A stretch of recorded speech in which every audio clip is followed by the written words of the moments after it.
오늘 하나님 말씀 보겠습니다. 하나님 말씀은 사무엘상 2장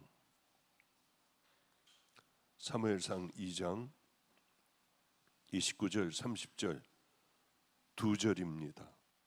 사무엘상 2장 29절 30절 제가 가지고 있는 성경 411면에 있습니다. 제가 봉독하겠습니다. 너희는 어찌하여 내가 내 초소에서 명령한 내 제물과 예물을 밟으며 내 아들들을 나보다 더 중히 여겨 내 백성 이스라엘이 드리는 가장 좋은 것으로 너희를 살찌게 하느냐. 그러므로 이스라엘의 하나님 나 여호와가 말하노라. 내가 전에 내 집과 내 조상의 집이 내 앞에 영원히 행하리라 하였으나 이제 나 여호와가 말하노니 결단코 그렇게 하지 않으리라. 나를 존중하는 자 여기는 자를 내가 존중히 여기고 나를 멸시하는 자를 내가 경멸하리라. 아멘, 아멘. 참 오래전이었던 기억입니다. 간증도 많이 했었고요. 대학원을 푸른 꿈을 안고 이제 종이길을 걸어가겠구나 하고 꿈을 안고 나왔는데 아무도 저를 써주는 사람이 없었습니다. 써주는 교회가 없었어요. 열심히 그 이력서를 내봤지만은 아무도 저를 받아주지를 않았습니다. 왜냐하면 나이가 많았잖아요. 이력서에다가 제가 예전에 병원 원장서부터 뭐서부터 했던 것들을 쭉 쓰면은 세상의 이력을 쓰면은 그래도 쓸 게 많이 있었는데 하나님을 만나고 난 다음에 세상과 이제 결별을 하고 이 믿음의 길을 걸어가는데 그게 아무 소용이 없지 않습니까? 하나님 나라하고는. 그러니까 감리교 협성대학원 졸업 그거 하나밖에는 쓸 게 없더라고요. 아무것도 없었으니까. 그래서 그리고 내 나이를 쓰고 하니까 아무도 저를 받아주는 것은 없었습니다. 그래서 나 어떻게 하지? 나 버림받았나? 나는 왜 해도 안 될까? 모든 문제가 어쩌면 이렇게 안 풀릴까? 하나님을 만나고 똑바로 가리라고 그 결단을 하고 여기까지 왔는데 어쩌면은 나는 하나님의 일을 할 수 있는 나머지 저희 반에 있는 모든 친구들은 다 선교도 가고 전도사로 가고 개척도 하고 저만 갈 데가 없는 딱 저 하나만 외톨이로 남아 어쩔 수 없이 짐을 싸가지고 갈 데가 없으니까 산으로 들어갔어요. 애장터 애들이 죽으면 묻는 바로 그곳에요. 그냥 묻는 바로 그곳에 저는 그 판잣집으로 들어가게 됐습니다. 얼마나 추웠는지요. 그런데 그게 축복인 줄 몰랐어요. 그 기간이 없었더라면 나는 어떻게 했을까? 그때 당시에는 나는 저주받은 인생 같은 나는 옛날에 더러운 죄를 졌으니까 하나님은 나를 쓰지 않으실 거야 하는 생각을 했는데 그렇게 가장 큰 축복이라고는 상상하지도 못했어요. 먹을 게 없었어요. 열심히 일하고 열심히 기도했습니다. 바깥에 밤이면은 산속으로 들어가 무서운 산속이요. 짐승들도 있고 멧돼지도 있고 별의별 짐승들이 다 있는 충청도의 깊은 산속으로 들어가 기도를 했어요. 저는 말이 어눌했습니다. 그래서 거기서 뭐를 했느냐 하면 너는 왜 사탕을 물고 있는 것 같이 말을 할 때 우물거려? 사람의 왜 눈을 못 봐? 하나님, 밤에 가는 거예요. 하나님, 저는 말도 어물거리잖아요. 여기서 저를 2년간 훈련을 시켜주세요. 나는 앞으로 설교를 해야 하니까 많은 사람 앞에서 하듯이 할게요. 하나님 아버지 훈련하는 거예요. 이 많은 나무들과 같은 이 귀한 성도들을 세상에 이렇게 많이 주셨으니 하나님 앞에 감사를 드립니다 하면서 하다가 보면은 새들이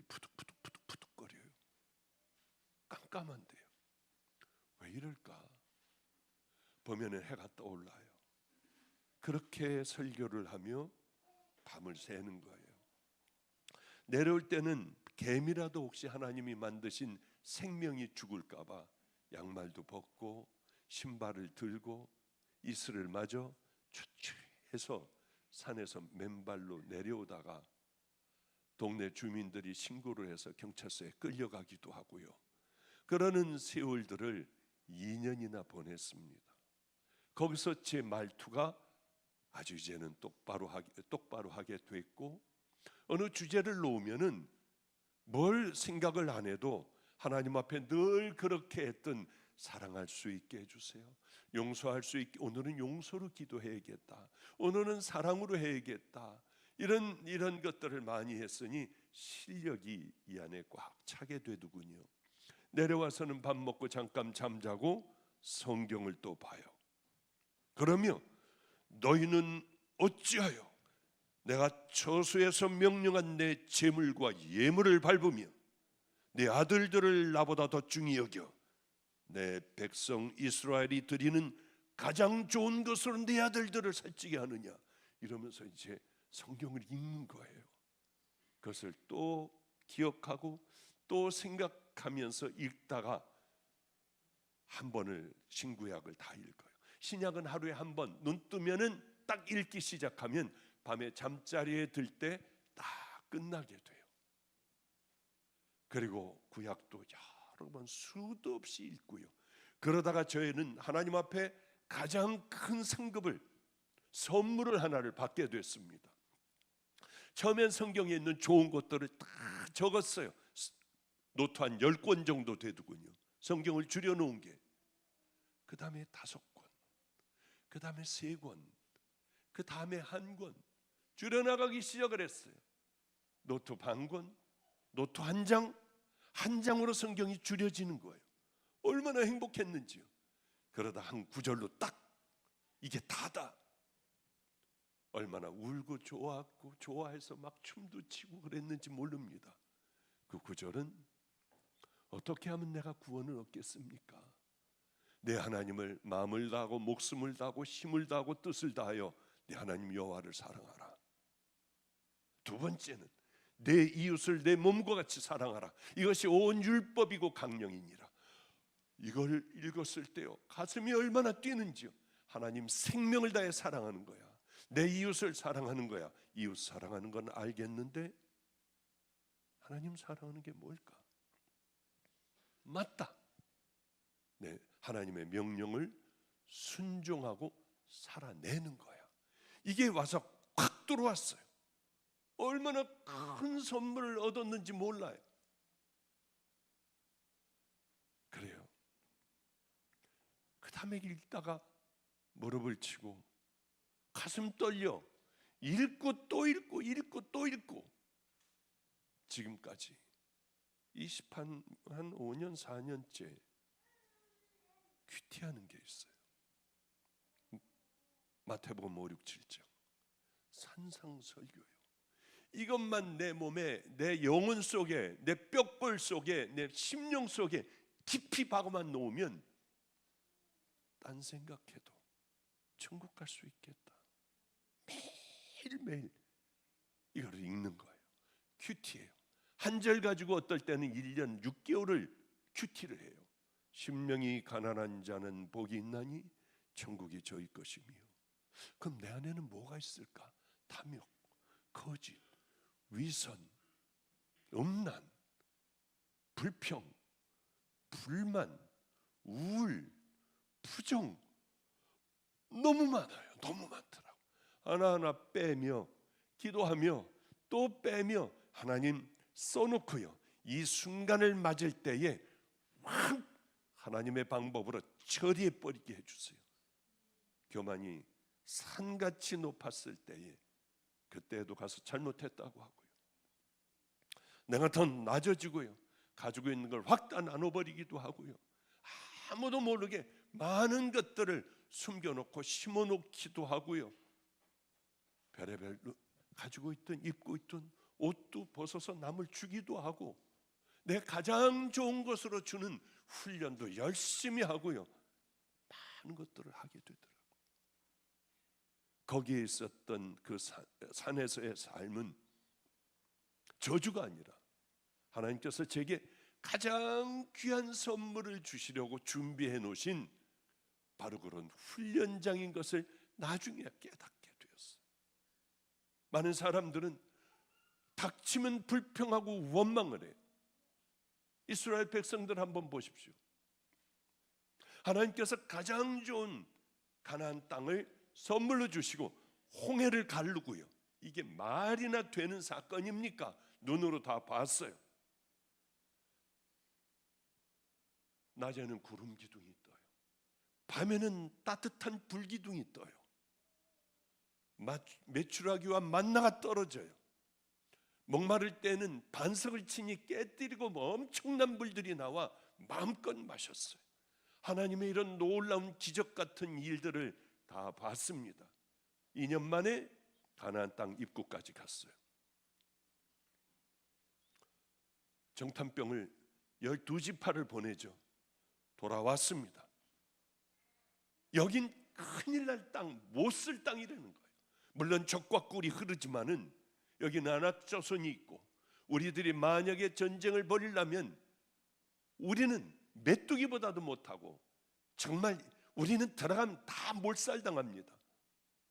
이들은 원망하고 불평하고 돌을 던져 모세를 죽여버리려고 했어요. 그럴 때 하나님이 결정하십니다.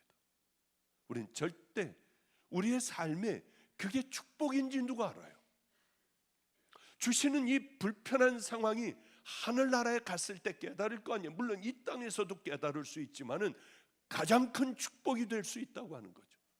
그런데 미리 불평하고 원망하면 그것은 축복으로 돌아오질 않아요. 만약에 제가 2년 동안 훈련하는 바로 그 주님을 만나고 이 기가 막힌 시간을 갖는 그 시간을 만약에 제가 불평하고 원망하며 어찌 제가 다 버리고 왔는데 이럴 수가 있습니까, 하나님?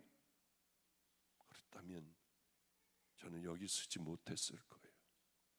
다른 방향을 향하여 그저 그만큼 가면서도 만족하고 살아가는 그 사람이 됐을 겁니다. 이스라엘 백성들은 돌로 쳐 죽이려고 하니 하나님께서 이 결정을 내리십니다. 너희들 40일 동안 정탐을 했는데 하루가 1년이다. 40년 동안 너희들은 광야를 돌 것이고 그것뿐만이 아니라 20살 넘은 자들은 다 광야에서 죽어버리리라. 회개해도 안 돼요. 이제 잘못했다고 모두가 다 금식을 하고 가슴을 치고 죄를 뒤집어 써도 하나님의 그 딱 말씀이 우리에게 오면은 끝장나는 거예요. 우린 여기까지 가서는 안 됩니다. 특별히 그러기 때문에 입으로 짓는 범죄들은 절대로 해서는 안 돼요. 불평, 원망, 남 판단, 시기, 질투, 작은 것까지도 그저 이러면서 살아가는 사람들 보면 정이 떨어지고 가까이 하기도 싫은데 하나님께서는 어떻게 여기실까? 입술을 닫아야 돼요. 가장 미련한 자는 입술로 매맞는다고 하시잖아요. 어쨌든 계획을 바꾸시는 하나님, 내가 너희들 가나안 땅에 들어가게 해 줄게. 큰 축복을 받았어도 이들은 계획을 바꿔 저주가 되어버리는 거예요. 축복이, 약속의 축복이 저주가 되어 광야에서 다 죽어버렸어요. 이게 얼마나 기가 막힌 일입니까? 오늘은 본문은 그런 얘기를 우리에게 해주고 있습니다. 너희는 어찌하여 내 처소에서 명령한 내 제물과 예물을 밟으며 너희 아들들을 나보다 더 중히 여겨 내 백성 이스라엘이 드리는 가장 좋은 곳으로 너희를 살찌게 하느냐. 자, 그 다음이 중요해요. 마태복음 5, 6, 7장과 또한 산상설 하나님 사랑, 이웃 사랑, 이것이 중요한 것 같이 이 말씀도 또한 무지하게 중요한 거라고 생각해요. 그러므로 나 이스라엘의 하나님 나 여호와가 말하노라. 내가 전에 내 집과 내 조상의 집이 내 앞에 영원하리라. 제사장의 모든 그런 것들이 네가 영원히 이것을 갖게 될 것이다. 얼마나 축복된 기가 막힌 축복이에요 이게. 그러나 그들이 잘못을 저질렀을 때에 하나님은 이렇게 바꿔버려요. 이제 나 여호와가 말하노니 결단코 그렇게 아니하리라. 중요한 말씀이에요. 나를 존중히 여기는 자를 내가 존중히 여기고, 나를 멸시하는 자를 내가 경멸하리라. 하나님께서는 내가 너희들 이렇게 축복을 주었어. 그런데 너희들이 나를 대하는 걸 보니 그렇지 않게 대접을 했어. 우리가 꼭 명심해야 될 게 있습니다. 하나님을 존중히 여기면 하나님은 우리를 복을 주시고 눈동자같이 보아여 주시고 해요. 그러나 우리가 하나님을 아무렇게나 여긴다면은 하나님은 우리를 경멸하시겠다고 하는 얘기예요. 많은 교회를 다니는 사람들이 하나님을 경멸하는 것 같아요. 왜? 하나님과 상관없는 삶을 살아가니까, 좋으면 덥석 붙잡으니까. 이게 당장에 내가 꿀 같은 달 것 같으면은 하나님이 생각 안 나고 그냥 확 잡아버리니까 우리들의 신앙생활에 있어서 하나님은 우리들에게 아무것도 해줄 수 없다고 하는 거예요. 이런 거죠. 개밥그릇에는 콩나물 대가리, 또 고추 가루들, 더럽기가 짝이 없는 냄새 나는 것을, 개밥그릇을 가지고 여러분들이 금식을 하고 뒹굴면서 하나님 앞에 기도하며 주여 주여 달라고 하면 하나님 주시겠냐고요. 이 더러운 그릇에는 주실 수가 없어요. 하나님께서는 철칙이 계세요. 내가 대접받기를 원하면 너희도 남을 대접을 해야 한다. 이웃 사랑을 실천해야 해. 이런 말씀을 우리에게 해주세요. 저는 이것을 한번 시험을 해봤습니다. 여러 건을 시험을 해봤어요. 정말 하나님께서 축복을 주실까? 우리가 정말 우리를 깨어 바치면 하나님께서 우리에게 많은 은혜를 베풀어 주실까?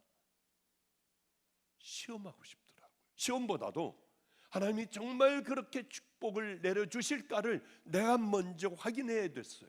내가 살아온 길은 정말 하나님의 전적인 축복의 삶을 살아왔는데 다른 사람들은 어떨까? 내가 한번 만들어 보면 어떨까? 2번이나 교회를 개척을 했는데 그저 10명, 16명이 최고였어요. 해도 안 되는 목사예요. 갈 데가 없어서 우리 집 밑에, 그러니까 제가 2층에 살고 이 친구는 1층을 전체를 다 쓰게 했어요. 이걸 한번 내가 훈련을 시켜봐야겠다.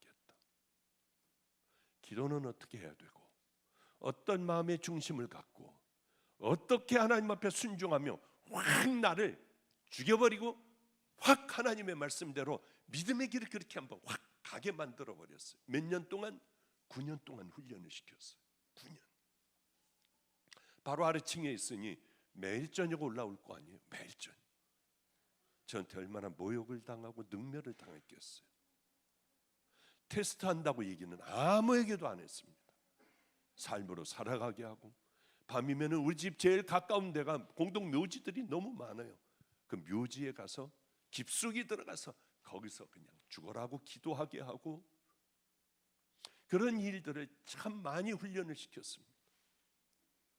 성도 생명을 딱 주어버리는 그 훈련을 시키기도 하고요.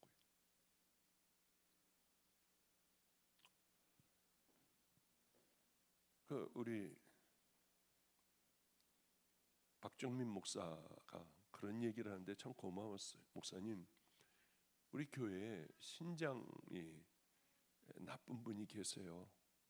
근데 기도하다가 문득 저분에게 신장을 줘야겠다 생각을 하고 병원에 계신 그분을 찾아가 내가 신장을 줄 테니 아무나 검사해 주지 않는데 그거 다 허락을 받아야 된대요. 내가 당신에게 신장을 줄 수 있도록 좀 어떻게 좀 해달라 그랬더니 그 성도님이 그러시대요. 저 그럼 교회 떠납니다. 목사님의 신장을 어떻게 받고 내가 그렇게 건강하게 살면 뭐가 좋겠습니까? 나는 단호하게 교회 떠날 테니까 내게 와서 다시는 그런 말 하지 마세요. 저 정말 감동받았어요. 그 훈련을 시켰어요. 죽어라고. 목사님, 어떻게 하면 이분이 신장을 받을까요? 야, 그 아름다운 얘기니까. 그분이 그렇게 힘들어하니까 그 얘기는 그만해. 이제 없었던 걸로 해라. 그분을 위하여 생명을 다해 기도를 해줘라. 그렇게 저하고 얘기를 끝마친 적이 있어요. 그 훈련들을 열심히 시켰습니다. 여러모로 첫째, 마음 중심으로 하나님 사랑하는 것. 두 번째, 그 사랑하는 마음으로 모든 것들을 다 그렇게 살아갈 수 있도록 훈련을 시켰습니다.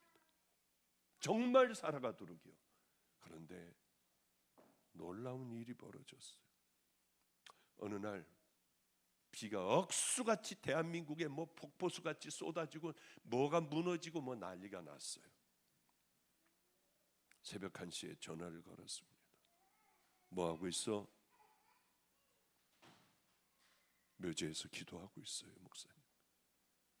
너무 아름다워요, 번개치는 것이. 물들이 쏟아져 내려와요. 그래, 잘했어. 당신 9년 동안 몇 번 빠진 것 같아, 산기도. 글쎄 한 5번 미만 빠졌을 거예요. 아, 훈련이 잘 되어 가는구나. 그리고 어느 찬스가 와서 교회를 하나를 맡게 했습니다. 이쯤이면 됐겠지. 이제는 편안하게 너 목회할 수 있을 거야. 혼자 가도 많은 사람들에게 존경을 받고 성자라는 이름을 낼 것 같다 하는 생각을 저 그냥 혼자 했어요. 참 기가 막히게 지금은 1000명은 안 되지만 그 밑에까지 교인들이 모이더라고요. 여기 교회 못지않게 그 교회도 자기네 목사가 세상의 최고인 줄 알고 살아가더라고요. 맞아. 훈련을 하면 이렇게 돼. 그러면 사람들은 이렇게, 목마른 사람들은 훈련되고 하나님의 사람들 앞에 나도 모르게 영적인 부분이니까 다 모여들게 돼. 그래요. 우리는 하나님으로부터 복받기를 바라요. 자녀들이 잘 되고 내 병이 낫고 내 자식들이 정말 믿음을 가지고 믿음의 길을 향해 달려가기를 원하고, 우리 사업체도 잘 되고 우리가 이제 원하는 그 부분들이 다 잘 되기를 바랍니다. 그러려면 어떻게 해야 돼요? 교회 나와서 예배만 드리면 됩니까? 여기가 정말 하나님을 사랑하며 그분이 우리에게 말씀하신 것을 순종하는 것이 하나님 사랑하는 거예요. 내 이웃도 열심히 돌보고요. 그런데 반대로 불평, 원망을 쏟아내며 뭐 이러고 살아가는 그 사람이 과연 축복의 통로가 될 수 있겠냐는 거예요. 급할 때 금식하면은 하나님께서 너 금식해서 그럼 그래 이러고 부어주실 수 있냐는 거예요. 참 어리석기가 짝이 없어요.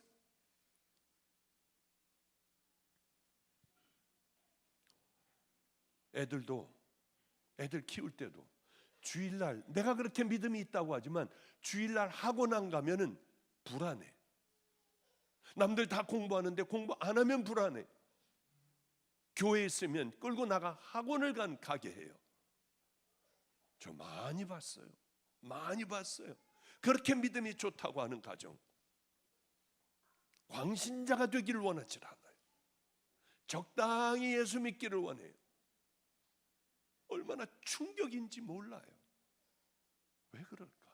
하나님으로부터 모든 복이 쏟아지게 만드는 그 부모들이 굉장히 지혜로운 자녀들 아니에요? 부모들이 아니에요. 내가 받는 모든 블레싱을 자녀들에게 넘어가게 하는 그 귀한 결단의 삶을 사는 그 사람들이 거의 없더라고 하는 거죠. 고넬료가 어떻게 하면 하나님을 만날 수 있을까? 간절히 기도했습니다. 기도해봐요. 기도하면 된대요. 그래서 유대인과 같이 시간을 정해놓고 기도했어요. 그는 이스라엘에 온 로마의 백부장이에요. 이방인이에요. 그리고 또 뭐를 하면 하나님이 기뻐하실까요? 구제를 해봐요. 열심히 있는 것 다 팔아 구제를 했어요.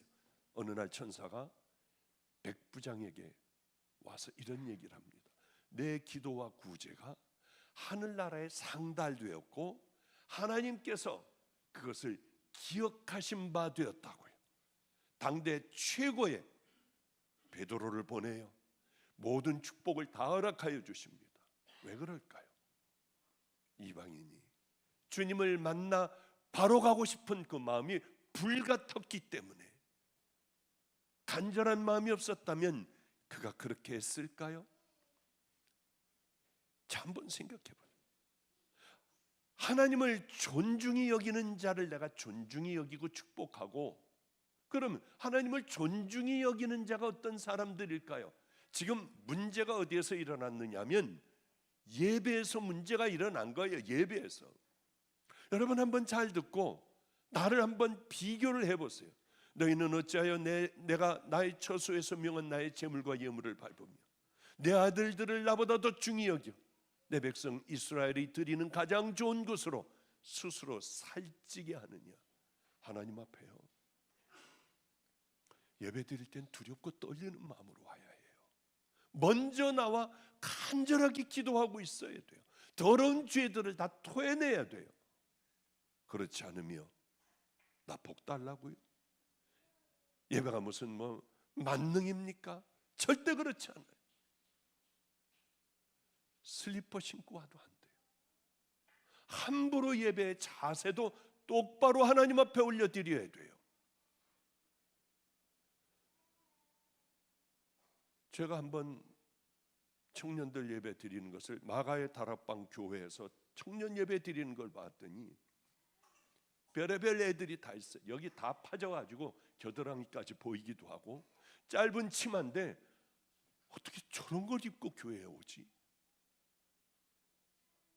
슬리퍼 신고 오고요. 또 짧은 치마를 이렇게 짧은 걸 입고 왔어요. 아니 누굴 잡으려고 하는지 모르겠어요, 애들. 그래서 저것들 못 들어오게 해라, 지켜라. 그래서 하나님 앞에 정말 귀한 이 예배를 드리려고 오는 애들만 받지 나머지는 다 돌려보내라. 목사님, 그럼 우리 망합니다. 요즘 젊은 애들 목사님의 그 생각으로 하면은 안 돼요. 그럼 아무렇게나 와도 축복 받겠니? 이 아이들을 위해서야. 제가 이태리 밀라노 성당을 가봤어요. 가봤는데 줄들을 쫙들 서 있는데 못 들어가는 거예요. 못 들어가게. 이거 파진 거 입으면. 그래서 거기서 아예 팔아요. 무슨 천 같은 걸 이렇게 덮고 가고, 가보신 분들은 알 겁니다. 짧은 걸 입었으면 이걸 둘러가지고 그래야지나 들어갈 수가 있어요. 관광객들도 들어갈 때 그러는데 하나님 앞에 예배를 드리러 가는데 그렇게 어떻게 하고 올 수가 있겠습니까? 우린 망한다고 다 했어요. 아니에요. 우리가 아마 인천에서 제일 청년들 많이 모일 거요. 450명, 500명 가까이 모였어요. 뛰어가지고 여기 70명 있는데 너 와가지고 여기 왔어 해. 걔가 그런 식으로 청년들을 모으니까 여기 70명 있는데 지금 한 380명 예배드려요. 1년도 안 돼서 몇 개월 만에. 왜? 그 마음을 가지고 애들을 끌고 나가니까요. 저는 예전에 예배 드릴 때요, 늦게 오든지 예배를 방해하는 사람이 있으면 나와서 예배 끝날 때까지 서 있게 했어요. 끝날 때까지 앞에서 벌 받고 서 있는 거예요. 그저 당신 잘한다 잘한다 하는 사람 있으면 가게 하고, 우린 전체가 다 천국 가자. 교인 전체가 다 새벽기도 나왔어요.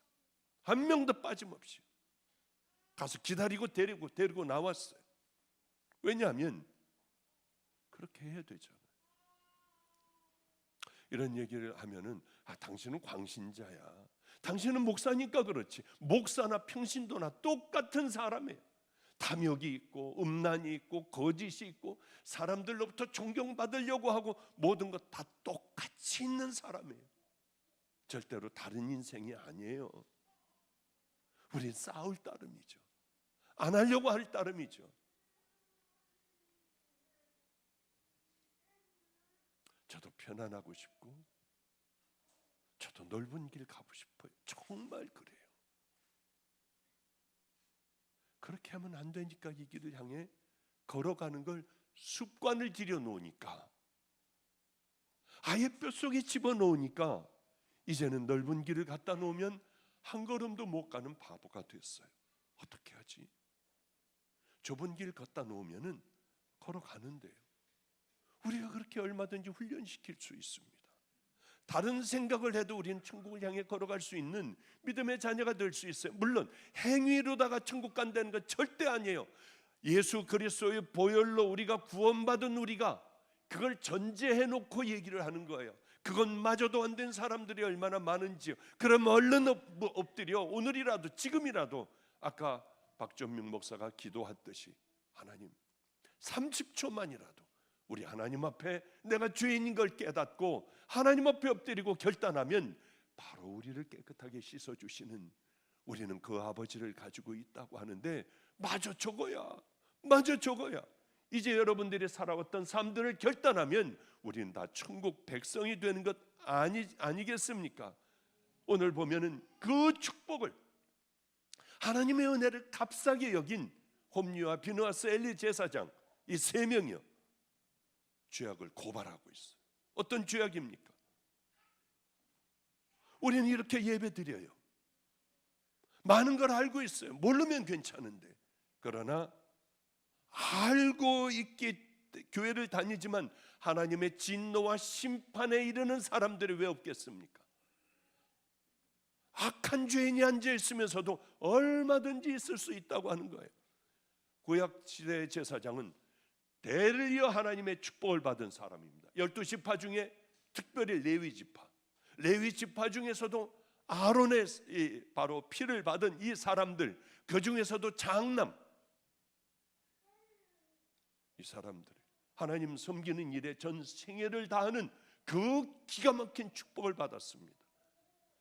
그때 정치 종교 분리되어 있지 않고 이 사람들이 다 나라도 다스리고 하나님 앞에 제사 드리는 일에 제사장들이 모든 걸 다 했어요. 이런 축복이 어디 있겠습니까? 그러나 성경은 엘리의 두 아들은 불량자더라, 바보 같아요. 어떻게 이럴 수 있어요? 우리도 똑같아요. 뭐 많은 걸 알고 있지만은 그 알고 있는 게 과연 축복일까? 살지 않는다면 저주가 될 수 있잖아요. 너 왜 알면서도 안 했어? 몰랐으면 뭐 어쩔 수 없지만은요, 제가 교도소를 참 많이 다녔습니다. 교도 사역 진짜 많이 했어요. 근데 가면 얼굴에 해같이 빛나는 사람이 있어요.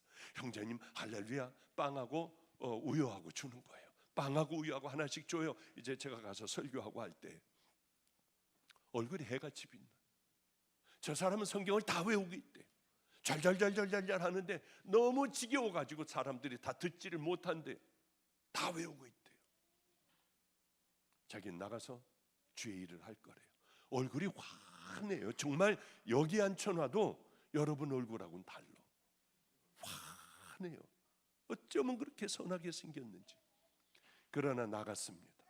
전과자에게 누구도 어느 교회에서도 어느 교회를 찾아가도 가르치질 못했어요. 나가라고 했어요. 피했어요. 갈 데가 없어 나중에는 자기가 하던 막노동하며 어느 날 또 어느 교도소에 갔더니 거기 또 들어와 있더라고요. 좌절 절망의 눈, 아주 범죄인의 얼굴을 하고 거기 들어가 좌절 절망적인 그냥 수용 생활을 하는 걸 봤어요.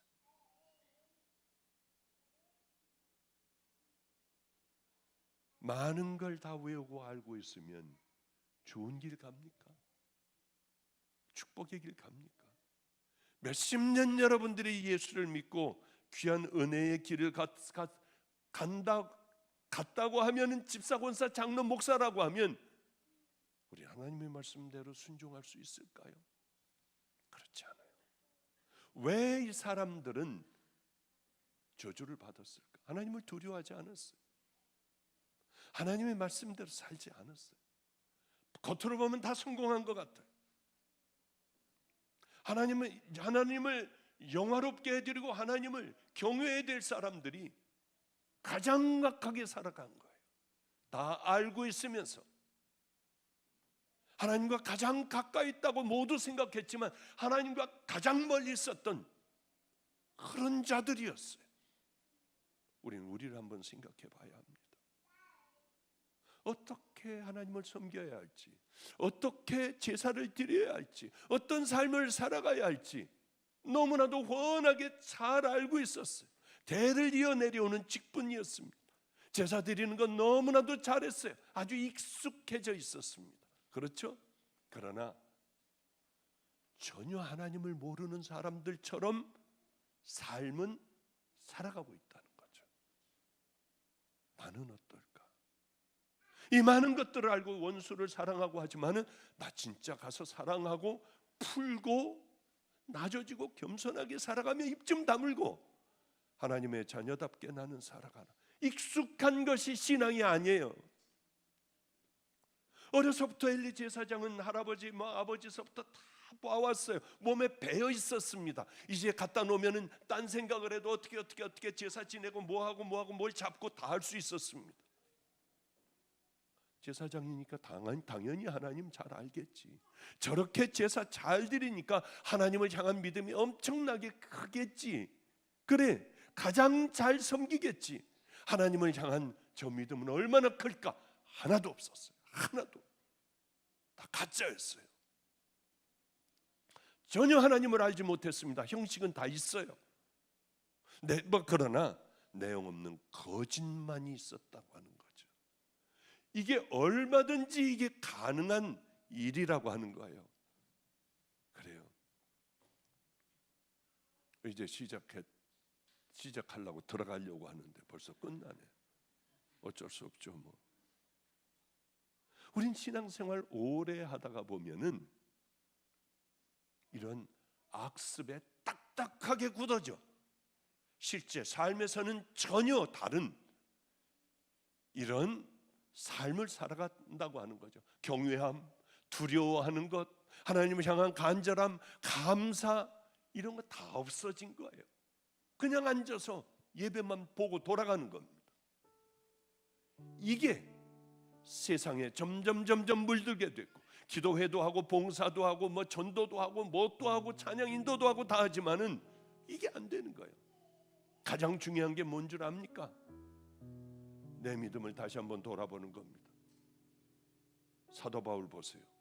내가 내 몸을 쳐 복종케 함은 내가 남에게 전파된 후에 오히려 내가 버려질까 나는 두려워합니다. 우리의 신앙을 잘 돌보지 않으면은 나도 모르게 전혀 다른 세상으로 가 있는 깜짝 놀랄 만한 나를 발견할 수밖에 없는 거죠. 그래요. 여러분 속에 정말 믿음이 있는지 다시 한번 점검해 보세요. 지금 교회에 나와 있다고 여러분이 믿음이 있는 겁니까? 당연히 믿음이 있는 걸로 착각합니까? 그 안에는 하나님이 없는 사람들, 그저 당장의 세상의 방법대로 모든 걸 다 굴러가고 그걸 판단하고 그렇게 살아가는 사람들, 그러면서 나는 믿음이 있다고 하는 사람들이 왜 여기에 앉아있지 않겠어요? 그래요. 착각하지 마세요. 믿음이 없는 거예요. 없는 거. 하나님과 전혀 관계없는 이 자리에 관계없는 사람들이 앉아있을 수도 있어요. 익숙하다고 다 여러분 믿음이 있는 줄 아세요? 익숙한 속에 여러분의 악한 불신앙들이 도사리고 있는 것 좀 한번 바라보세요. 깨어나야 돼요. 진정한 신앙은 설교 들어서 여러분들이 신앙이 생기는 게 아니에요. 내가 직접 경험하고 내가 간절하게 하나님 앞을 하루하루 그렇게 결단하고 마태복음 5, 6, 7장을 읽으며 하나님 사랑하는 마음을 달라고 간절하게 없으면 기도하며 그렇게 여러분들이 여러분의 신앙을 지켜나가지 않는다면 홈리와 비나스와 전혀 다르지 않은, 결국은 그 마지막 종착역은 그것이 될 줄로 믿습니다. 이제 말씀을 마칠게요. 진정한 신앙은 남으로부터 들어서 생기는 거 아니에요. 나도 저분처럼 신앙생활 해야지 도전받을 수는 있지만은 흉내내는 것이 여러분들의 믿음이 아니라고 하는 거예요. 제사장 흉내를 낸다고 하여 다 제사장입니까? 속사람이 제사장이어야죠. 믿음은 실제예요.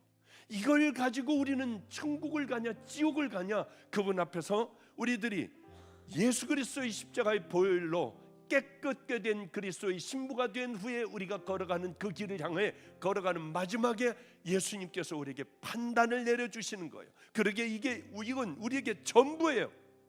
다른 사람의 신앙을 가지고 내가 구원받을 수 없어요. 십자가 교회 여러분들이 다니고 있으니까 구원받지 못해요. 흉내내는 것으로는 심판을 받을 수밖에 없어요. 면할 수 없습니다. 성도님들, 인생은 별거 없다는 거 알죠?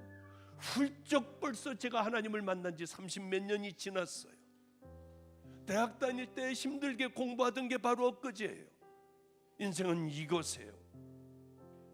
이렇게 흘러가요. 붙잡을 수가 없어요. 곧 우리도 힘이 빠져 주님 앞에 서는 그날이 반드시 올 겁니다. 그때 여러분 어떻게 할래요? 준비된 사람들은 기쁨으로 주님을 맞을 수 있지만 그렇지 않은 사람들은 두렵고 떨리고, 성도들 봤을 때 안 간다고 악을 쓰고, 시커먼 게 날 잡으러 왔다고 악을 쓰며 눈을 뜨고 소천하는 사람도 봤어요.